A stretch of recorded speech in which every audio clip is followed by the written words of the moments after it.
On avait dit qu'il y avait une question sur les paroles de Rabbeinu Tam. La question en résumé c'était, d'après toi Rabbeinu Tam, que le Shabbat, il n'y a pas le djinn de Smichut Geoula la Tefila, puisque ça s'appelle pas Yom Sarah et la Smichut elle était d'Aouqa s'il y avait Yantra Hashem Yom Sarah juste après Roalé dans Télim. Alors à ce moment-là, pourquoi on ne fait pas Tikkun Natal ou bien Tikkun Hageshem à Shaharit?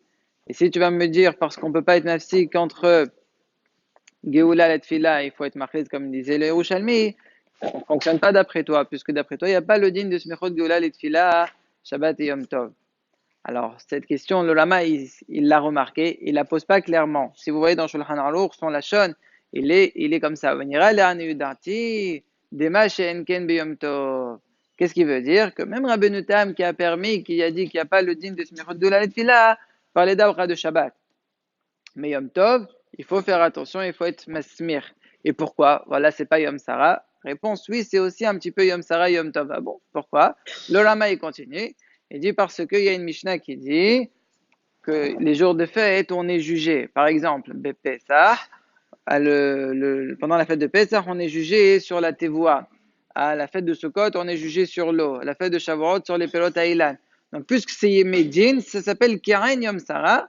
Et donc, là aussi, il y a le din de Smichot Geoula Tefila. Et donc, on ne peut pas faire Tikkun Natal ou Tikkun Hageshem entre Geoula la Tefila, puisqu'il y a Yom Tov, il y a ce din-là. C'est uniquement Shabbat que Rabbeinu Tam, il avait dit qu'il n'y a pas ce din-là.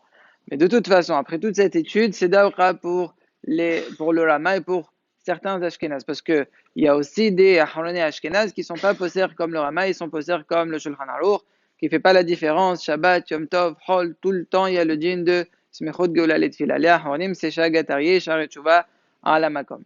Maintenant, il y a le Shalmei Sibour qui a trouvé une pshara entre les poskim.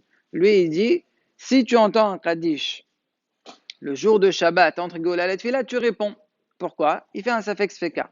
Premièrement, peut-être l'alacha elle est comme Bahag et Rabbeinu Hananel qui disent qu'il n'y a pas le din de Smichot Geoula et Tfila, même le hol concernant Dvarim Shebardusha. Même si tu vas suivre les holqim qui sont le Rambam et le Zohar qui disent que oui, il faut faire attention et ne pas répondre, je te dirais peut-être que l'alacha elle est comme Rabbeinu Tam, que Shabbat il n'y a pas ce din-là. Safek Sfeka, ça fait qu'on peut répondre. Ça, c'est ce que dit le Shalmei Sibour. Il y a aussi des Aharonim qui l'ont suivi. Mais nous, la halakha c'est qu'on ne répond pas même Shabbat. Pourquoi? Premièrement, le Zohar et les Mekoubalim, ils sont mahmerim, donc ils ne font pas la différence entre Shabbat, Dvarim Shebakdusha, rien, tout est interdit. En plus de ça, le Shulchan Aruch, on voit qu'il n'est pas mehaler, il ne fait pas de différence et il interdit tout. Et donc, ça devient comme si Maran Gilad Arto que ce Safek Sfeka n'est pas bon. Et lorsque Maran dit clairement qu'on ne fait pas ce Safek Sfeka, va dire que la halakha elle est qu'on répond à rien du tout. Donc directement, dès que vous arrivez à Gal Israël, même si vous entendez un Kaddish, vous enchaînez votre tefila normalement. Et